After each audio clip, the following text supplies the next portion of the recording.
So we've talked about teaching basic students. Last class we had a lot to say, right? And then today we're going to talk about intermediate and advanced students.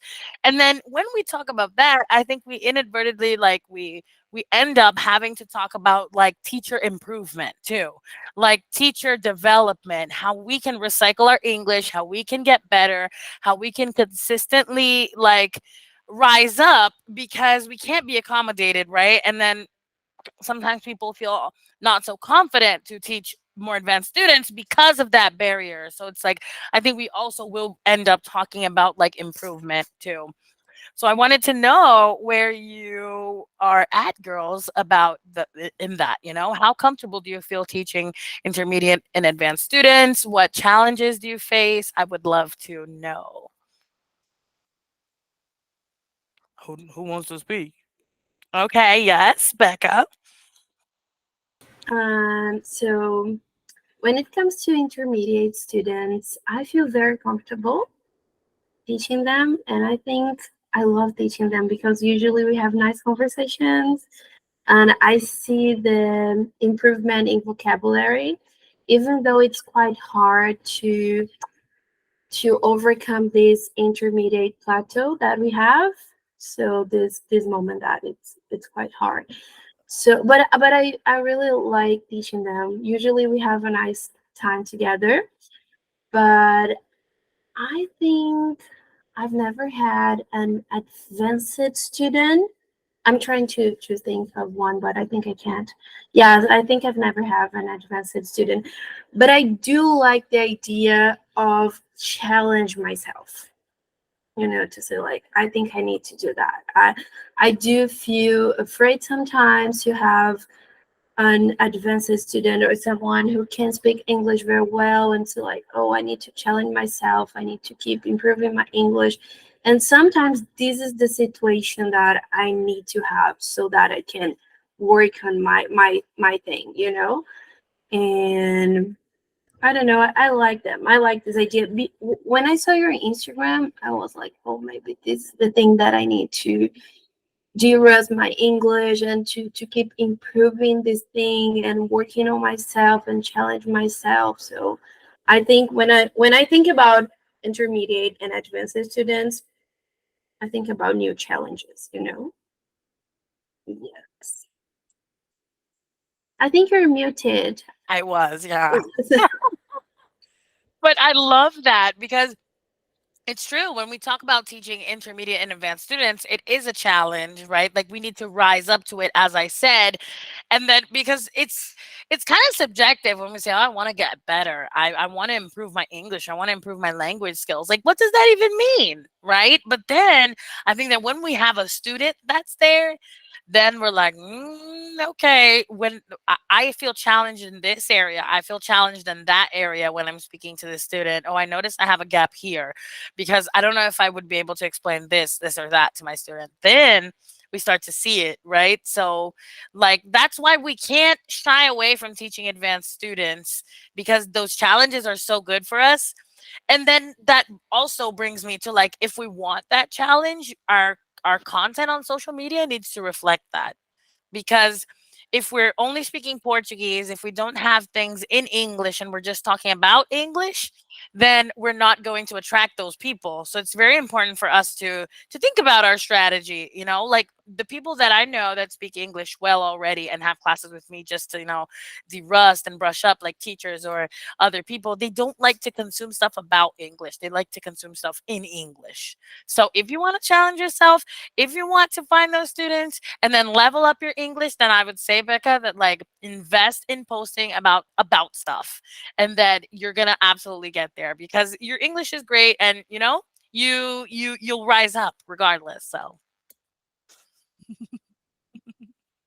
I was talking to my therapist today because I need to overcome this fear of posting on Instagram. And I think I'm working on this right now. And I'll be able to do it soon. And but yes, I think Instagram is the perfect way, the perfect to find these students. I see this clearly. I just need to overcome this fear of showing my face. And it's interesting because whenever I post something, people say like, "Oh, you do it naturally," and I go like, "I'm dying inside." Really. It's not natural, but it's okay. I just say like, "Thank you so much," because apparently I know how to do it, but it's hard. It's a big challenge, but Instagram is important. I see that. It is a big fucking challenge. Like I think I post things and I run. I post things and I run. I literally like want to bury myself into a hole. And I don't want to look at what I posted for a few hours cuz it's like, yes, I believe in what I'm posting, but just like if you start like really looking at what at yourself, you're going to find flaws, you're going to find the pillows and the ovals and then I'm like, no, I'm not doing that. But I'm so excited for our meeting about social media. I think that's going to be, really good for us to air out those thoughts, but yes, like it's a challenge, right? Especially because if you're trying to attract advanced students, then you need to be speaking English well in your Instagram too, right? So it's not just speaking English well, which is different if you're attracting like intermediate basic students. Then your English doesn't need, well, it never needs to be perfect, right? Because nobody speaks perfectly, but like you get what I mean, right? So I feel the pressure. I feel it. Yeah, it's real. But you got this. You got this. Put yourself out there.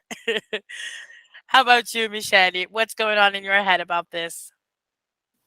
Just to say that I feel the same as Becca. Like, oh my God, I think like 1,000 times before posting anything. Should I post it? Should I not? And I read your post, Bia, 2 days ago, I think, that you talked about it. Yeah. And I was like, oh my God, it's for me.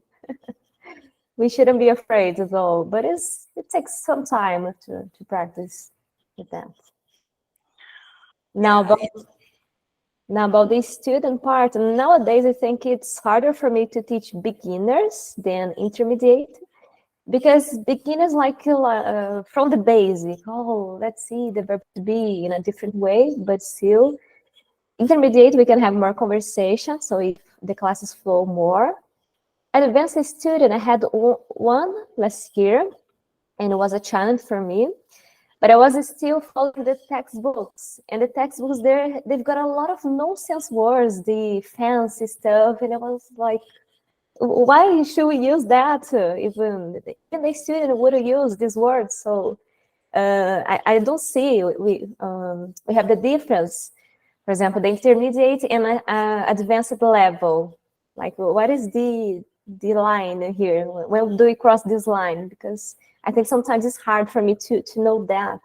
Not something, I don't know if there exists this word palpable, something like that. Mm-hmm.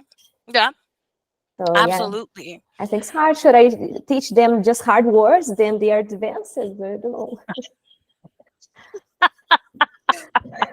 because it looks Oh my like. god. It's really subjective, right? It's what I said. Like it's hard. Like we can look at the CFR. I hate using like a standard or anything, but I do think the CFR could be a good guideline. But in general, what I like to see is comfort. Is the comfort with which the person can express themselves. Like I think that is one of my biggest ways of measuring how good my students' English is. Because if I notice that the person can't have the depth that they want to have, and they're just having to shorten things up or they're not really being natural or expressing themselves or having personality, I know that their level is lower. And then when I know that my student is like reacting as he would in his native language and he's comfortable and he's using expressions, and then that's when I know that the person's an advanced level student. If we're not going to use the CFR, I would go through there, like looking how effortlessly they communicate. Because if we're talking in Portuguese here, I imagine for you guys it's like you're not even thinking of what you're saying. It's just it just comes out, right? So that's something we want to look for in English, in other languages too. It's really like how effortlessly our brain translates the concept into words in the desired language, you know? Does that make sense? Yeah, a lot. Now it makes more sense. Thank you. Good. Because sometimes I'm like, okay, this is my research to translate my research into words here simply. Like it's a lot of stuff to back that up.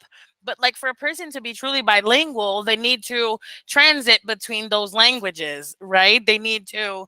So it's like, for example, if I thought of my existence in the beginning of my bilingual career, like working in bilingual schools, it was really hard for me to be truly bilingual. Like even though I spoke English and Portuguese well, I don't think I was truly like proficient in bilingualism because when a student like I was speaking English and when a student talked to me in Portuguese, I would automatically respond to them in Portuguese. I wasn't able to fully maintain the English in my brain. So it's like the languages were battling. And then I think that the more a person masters that change, that switch, that and it has comfort in everything, then they can really say, I'm bilingual, I'm multilingual here.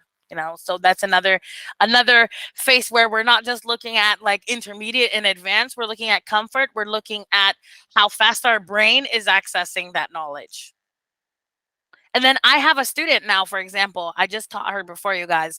She is an advanced level student. I would say she's basically a C1, but she has some mistakes that are kind of not C1. She has some mistakes where her vocabulary is C1, her reading is C1, but then her listening is maybe not C1.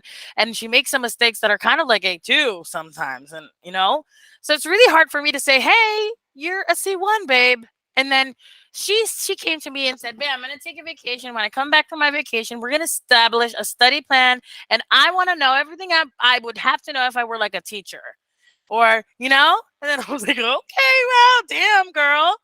And then today her class was just us sitting together and establishing like a game plan for her to get there, right? Like, okay, what do you want to do? Because I want to know everything I want to know if I were a teacher. So what is that? What is that even? Is that even a goal?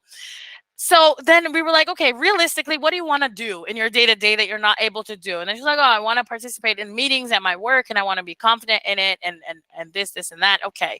I want to have listening and I want to have more vocabulary. Nice. How much time are you going to dedicate to it and how you're going to do it? We discussed all different ways. I gave her suggestions of websites. And at the end, we were putting everything in a Google Doc. Then she had the link of her own study plan that we built together. So that's something that's really nice. Like, because advanced students, they you can help them get to another level, right? You can help them get there, but they need to want to get there. Because I have also a lot of advanced students that they're very like accommodated in their level, and that's something that happens frequently. So, it requires some communication there. But I shifted away from the topic you asked a little bit, though. I had already answered, but does that cover what you meant me? Okay, cool. So who else has a question, a challenge, an idea, an opinion, a feeling about teaching advanced students?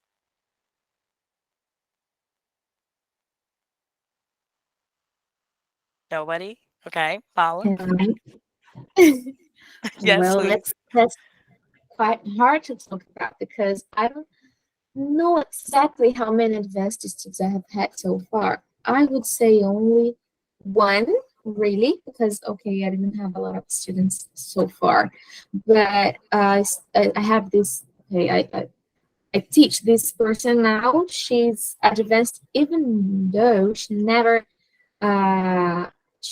studied really English before. So she never attended any course, or she learned by herself with life and whatever. And she has a good English. We can talk about any topic.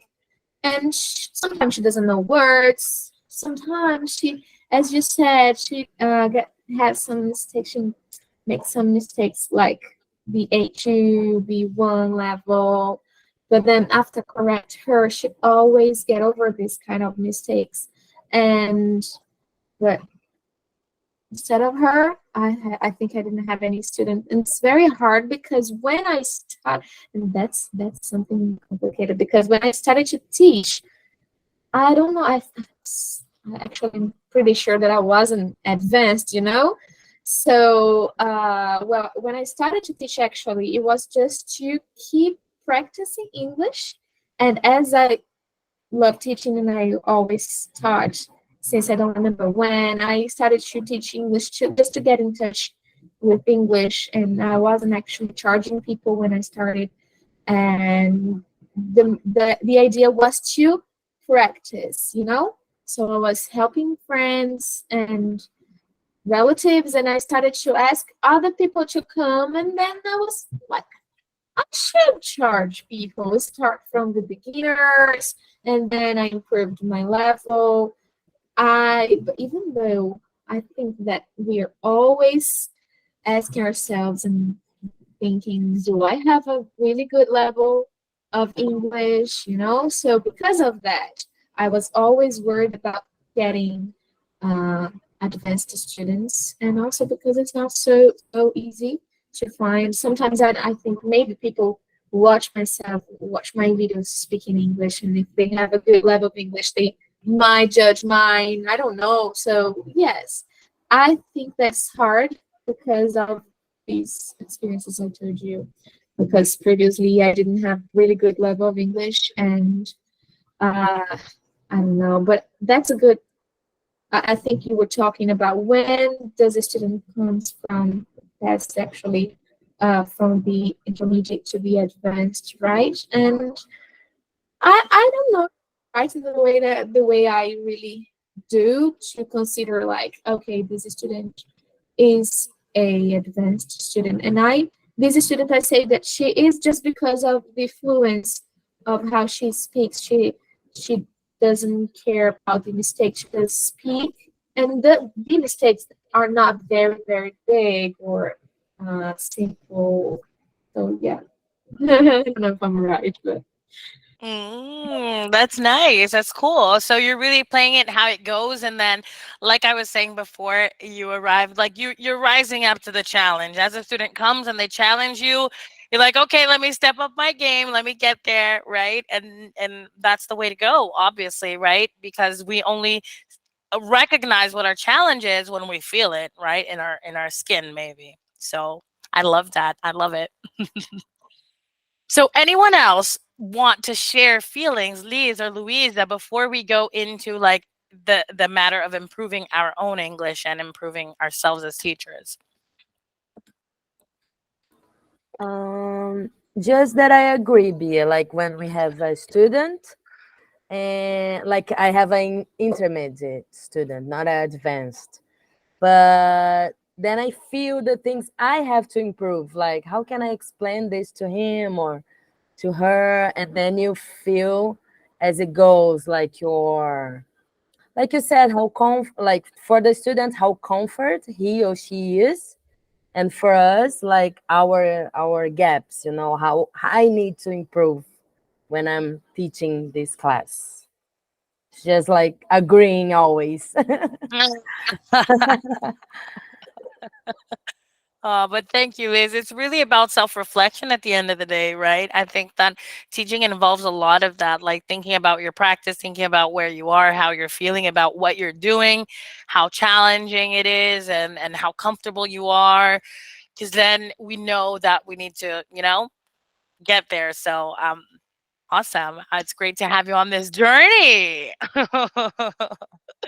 How about you, Lou? What goes on in your mind about teaching advanced or intermediate students? I guess I agree. I mean, I like being a teacher because I think it's a challenging profession. So that's one of the thing I like the most. And I'm always studying, and I like to study ways to improve my teaching, ways to improve how I study, how can I show things I've learned.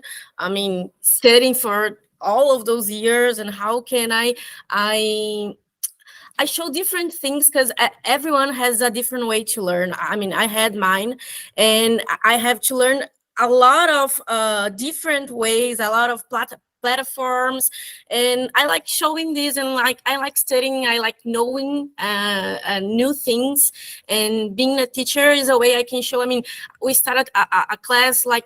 I was thinking about this and I saw that. What do you think? And we can share, and I don't know, I really enjoy this, and I guess I've never had a problem on teaching things I'm not very comfortable, because I mean, we have something to teach. We have something to share, and if we focus on what we know, something will happen. I mean, it's like it's improving. We have like an actor skill to improve, and I like these meetings, because I've always realized the times I was nervous, and I've how can I say, I prepared everything like strictly. It had never worked, and the best classes is where they engage with me, and they keep the process, and I'm just like a ping pong, with the ball, and I'm like, I'm just with one of the how can I say, raquete, one of this, and the ball is like to them and to me, I've learned this, that well, that's what I think. Yes, absolutely. You touched on something so important there, something beautiful that we couldn't not talk about in this meeting. It's like go deep or go fucking home, right? I love that with advanced students, with intermediate students, even with basic students too, we can have a level of depth where our sessions feel like therapy sessions instead of just language learning sessions. And that's something that's nice because when we go deep and we know our student, we really get to know them and we investigate their existence like journalists, then they end up developing this repertoire to speak about themselves and the world and how they view things, that it's priceless. And for us, it's so beautiful and effortless because it's so nice when we have a student that they just go on and on and on and on and on. You just need to know how to ask the right question that will trigger them. It's like if you ask the right question, you will trigger them in the way that they'll just speak endlessly. And I've loved those students. Like you find what they love because I think it's like sexy. It's delicious to see people talking about the things they're passionate about. It's like so amazing. And maybe I'm not even understanding everything my students telling me, but I'm asking vertical questions and like they're telling me things and I'm loving their energy while they're explaining these intense and complex things. And I'm like, oh my God, I understand nothing, but I asked a fucking awesome question that makes you think that I am. So I love that. I really love that feeling. Like you have the rackets, you're playing ping pong with them, or like I feel like Silvio Santos maybe or Fatima Bernard just sometimes because it's like, especially in a group setting, right? You can just be like, "How about you? What do you think? Yes, fabulous. Yes, amazing. Serve it. How about you, Fulano?" And it's just beautiful, right? So. Like the more we ask questions, the less we need to actually be lecturing and teaching and all that, and that makes our job easier. Because right, like I have a student that she was my first student today, and she has a doctorate in psychology, and then she is going to this university to do something, and she really wanted to improve her listening to get there. So we were watching videos today about psychodrama, and then this technique like about for family therapy and blah blah blah. And I understand nothing about that. But it was so cool to watch videos with her and to ask her questions about the approach and to ask her questions about things and listen to her talking about it and watching videos of examples and asking questions like, what if this? What if that? The conditional questions, all those, using all that grammar, but in a way that she didn't even notice because she was just trying to have a conversation with me. She was just trying to answer my questions. So she was learning and she didn't even realize it. And that's beautiful. I think that's a magical way to go about things. So yes, Louisa, thank you so much for touching on that. And then I wanted to go into teacher improvement, right? Into our journey with English. So I want to know, where are you at, do you feel, in your journey with your English, and how did you get where you got, and how is your feeling right now about you and your English? Yes, Pekka? So this past week I talked to you. You did. Yes, because I love studying English. That's the first thing about me. I love studying English, and I don't want to stop studying English ever in my life because I'm really passionate about it. And it was something unexpected, to be honest. When I was at school, math was my favorite subject. I was crazy about math and physics and chemistry and everything. I didn't really care about English, and I didn't really study English when I was a teenager. So the moment that I focused on English was after my 20s. I was like 22 or something like this. Now I'm 28. So it has been like 5 or 6 years studying English, like every day, exposing myself to English. So English is a huge part of my life, not only as a teacher, but as just a human being. I love English. And as a teacher, I was thinking about this today. I need to go out of my comfort zone all the time to challenge myself and improve my English. So this group is like Rebecca going out of her comfort zone, because at this time I'd love to be like doing nothing, but I'm here because I also love being here and work on my English, you know? Um, and advanced students, intermediate students, they kind of provoke this feeling like, go Rebecca, you need to study your English, otherwise you're gonna get like stuck, you not develop your abilities and everything. So at this point, I'm happy with my English, but when I think in the future, I know that I can be way better, and I want to work on this every single day, you know?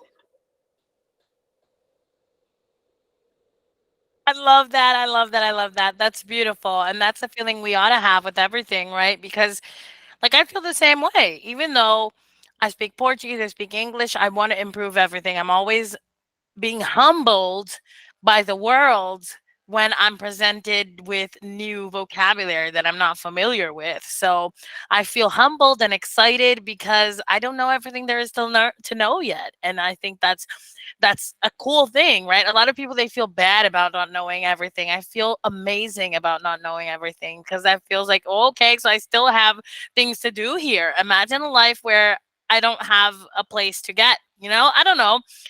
But also, like, I'm not trying to be capitalist and saying we need to constantly like, oh my God, obsess about things. But it's about self-improvement. It's about wanting to be better. And I love that. And I love that you reach out to have private sessions. And I'm excited to, dive deep into your English and get where you want to be. So if any of you are looking for that too, I'll try to squeeze you in my schedule because things are intense. Like Rebecca's going to have 30-minute sessions every week because we're like intense, right? But it's a pleasure, and I think that we need to support each other like that, and that's why I love teachers clubs. This, I feel like, is a teachers club with more intention because we have a defined script of, not script, but like we have an index of what we want to do, what we want to talk about each meeting, right? And the teachers clubs are more like open about life and about the world. But I love that we have the chance to really speak English and to other people that speak English, well, because often we're talking just to our students and then suddenly my vocabulary is just going down the drain, or I'm saying he do instead of he does, and I want to die inside. So I started the teachers clubs and I started working with teachers really because I wanted to have access to people that spoke English, and and I knew that other people were feeling the same way. So it's good to be here. It absolutely is. Who else wants to talk about their journey learning English or where they're at? Yes, me. So I've been studying English since I was 8 or 9, but I had my ups and downs, especially during university because it was letras Portuguese and English, but it's all taught in Portuguese. So I spent like 4 years without almost no English. And I was like, even, oh my God, do I even speak English? And nowadays, I teach more in a bilingual school. And I feel the same as you do, that I speak in Portuguese and English at the same time. It's crazy as fuck, but during my private classes, I feel more comfortable and I can see my development because I have some intermediate students. And but sometimes I miss talking with another teachers or people that can have almost the kind of same, not the same opinion, but similar opinions and different levels, not just the basics, because we can talk about lots of things like we do here. So I think I'd like to challenge myself more. Maybe next year I'll do classes with you, who knows? I'd love that. But I could improve always. We always can, right? That's the thing. And I feel your drama because, like, if teaching just basic students and intermediate students already fucks your English up, like working in bilingual schools, oh my God, I remember that, like, the things we talk about are basically like bottles and wipes and things and routine stuff. And let's go, let's make a line, let's sit down, let's make a circle. What day is it? What's the weather like outside? And of course we have the projects where we're speaking English and all that, but routinely it's just a lot of the same stuff, right? So I get you, and that need to be challenged. Absolutely. It's a thing, people. It's a thing, right? If we let ourselves just sink into that comfort zone, it's not that we forget stuff, but we just don't grow. And it's like riding a bike after a lot of time. You're gonna be like troncho, you're gonna be like a little strange, you know? So we got to stay on that bike. We got to keep those wheels turning. Who else would love to share? Would like to share? Yes, Paulina.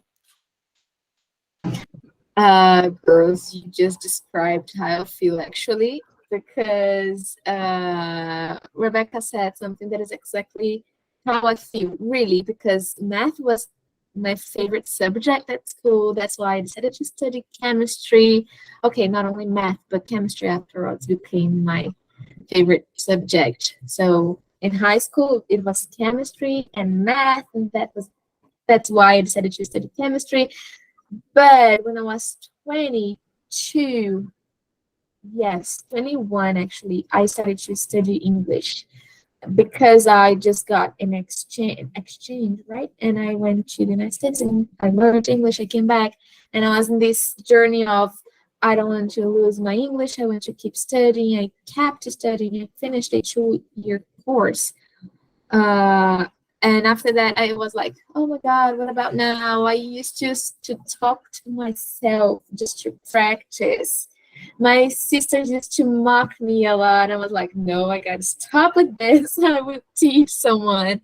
And then I started to teach for free, as I said. And I feel like this. I love English. I really love English. I love thinking. I like myself when I speak English. I like my personality in English. I don't know. But I don't know how I really feel about my level. As you both said, it's very nice to have intermediate and advanced students because this is if you should keep studying, improving, because not because I want to be better than my students, because I want them to become better than me. So I think it's every teacher's dream, right? But I like this idea of being challenged to improve, to get better. And when I think of my English 1 year ago, I used to think it was good, not enough. I never thought I was like really, really, really good and perfect, nothing like this. But I used to think my English was good 1 year ago. Now my English is much better, so I know that I can improve it even more. So this is why I love teaching, and I'm enjoying so much this group because I was feeling like stuck in the intermediate with my students, losing all the new vocab I was learning and I don't know expressions that I was watching, learning in the movies or whatever, without using it. So now we can do it together. So it's very, very amazing. I like it. Yes, fuck yeah. It's I totally get you because we're watching stuff and I'm like that too. I feel like I'm like a sponge and I'm soaking up all the vocabulary that I'm listening to in movies and I'm like, "Oh, that's an expression I wasn't aware of. I wasn't aware we could phrase things like that." But then that's all passive knowledge. And if I don't have an opportunity to use it, that will only ever be passive knowledge. And then that will never become active knowledge that I use and I integrate into my vocabulary. So, also with my students, I try to like throw hints of quality input at them. I'm like, throwing some expressions in the middle of it, even if it's a basic student. I feel like if I find an expression that really fits into that situation, I'm gonna say it, and then I'll be like, "What is that, teacher?" And I'm like, yeah. And then they'll be like, "Ooh, yes." I'm gonna be like, "Yes, write that shit down, bitch." So it's nice to throw that English at them so we can use that shit, because even if we do have this moment here to use that, let's throw vocabulary at those motherfuckers, because expose them to quality input, because then we are helping them rise up and we're doing it too, because we need to use that stuff. We need to use it. Like sometimes I'm watching stuff and I'm like, yes, I need that. But then if I don't immediately use it or even take notes, I just forget it forever and it just gets lost in the middle of my 1,000 thoughts per minute. So, and I love that you love English. We do have a different personality in Portuguese and in English. It is fascinating. It's like a bilingual alter ego, and I love that. I love that we can be different, and that's something we even tell our students to explore most of the times, right? Like you're gonna sound different, you're gonna be different, you're gonna feel different, and that's really cool. That's, I think, a big indicator of your level, of your proficiency, is when you feel like you're a different person in that language. Like maybe not even your own self that you would be in Portuguese, but somebody completely different that also has their unique, way of saying things. Because we can't just translate things. Sometimes I catch myself translating things, like, and it's funny and I love it also, but it's cool to have our own ways of saying things. It's like there's no translation for eita, but there's no real translation for damn too. So it's like, is eita damn? Is damn eita? No, each one is a different vibe. Some moments require an eita, some moments require a damn, and that's okay, right? Different versions of me will come to the table. How about you? Exactly. Yeah, right. How about you, Liz? What's going on in your journey with English? Yeah, guys. Every time everybody speaks, it's the I feel the same way about everything. Like a little bit of everyone. Um, when I also had the opportunity to do like exchange student program, like back in more than 13 years ago, and I feel like I get like high school. I did like high school, like senior year in the United States. And then I feel like I'm losing my English with the basic students. And like when I saw Bia, just like Rebecca said it, I'm like, oh, I love her. That's my opportunity to have a real mentor that I 100% love and has the same ideas as I do. And yeah, hopefully, like Michelle said, Bia, we'll have like my private classes with you to improve my Oh, English.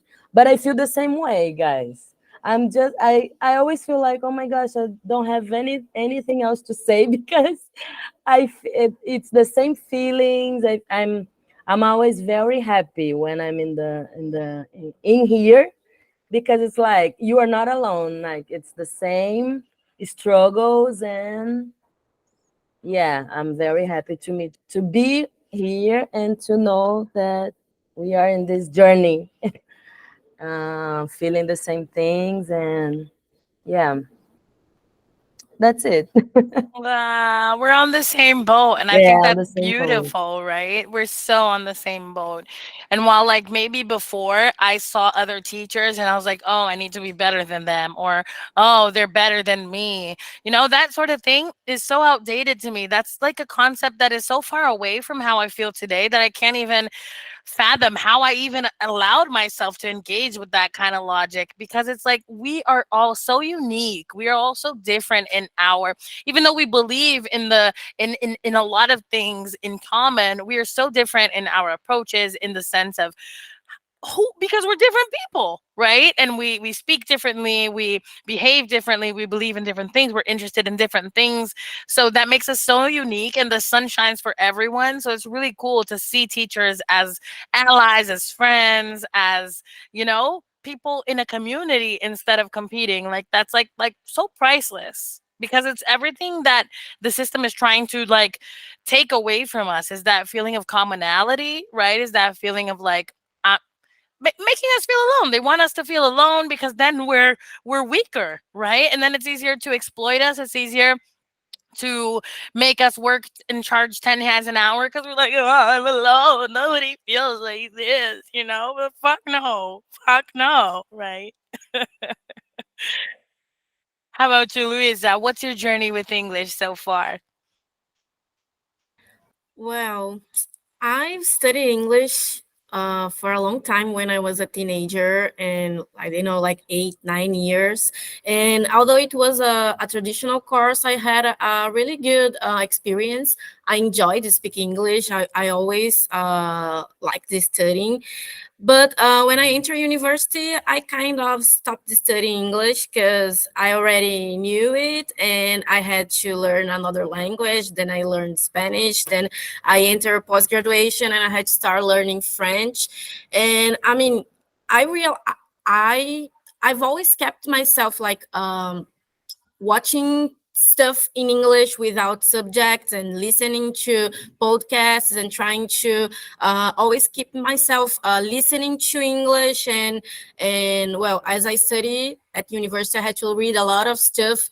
Then I realized I had to practice writing, so I start taking notes from books that I read in English, and the notes I take from this class I take in English. So I'm trying to use this. I'm using Grammarly to correct my spelling, and well, I realized then I need to practice my speaking, and that's kind of when I met Bia, and I'm trying to find courage to begin a conversation class. I guess it will be a great opportunity for me to keep studying, and I really need to make money now. So I've never actually thought of teaching English. I've worked at a bilingual school once, but I didn't. I didn't enjoy it, and but I really like speaking in English. I really like I enjoy being here. I enjoy I don't know, when I travel and I met some gringo at the hostels and we can talk about politics in India. I mean, some stuff I could never uh, know from Brazil, you know. So I'm trying to join this thing I like to do and trying to find my way to teach and to keep practicing, because it's difficult because I know I know how to speak English. I don't have problem to communicating. If I go to any country, I could speak, I can read, I don't know, listen to a song, but speaking daily, it's different, you know. And that's what I found I needed, you know, this. Yes, that is awesome, you know, and it's always shocking to me how the academic process doesn't improve our English, doesn't like we're studying the language, but it doesn't actually improve our language skills, like Michelle was saying. Like, you know, it's sometimes you leave college and like, what the fuck?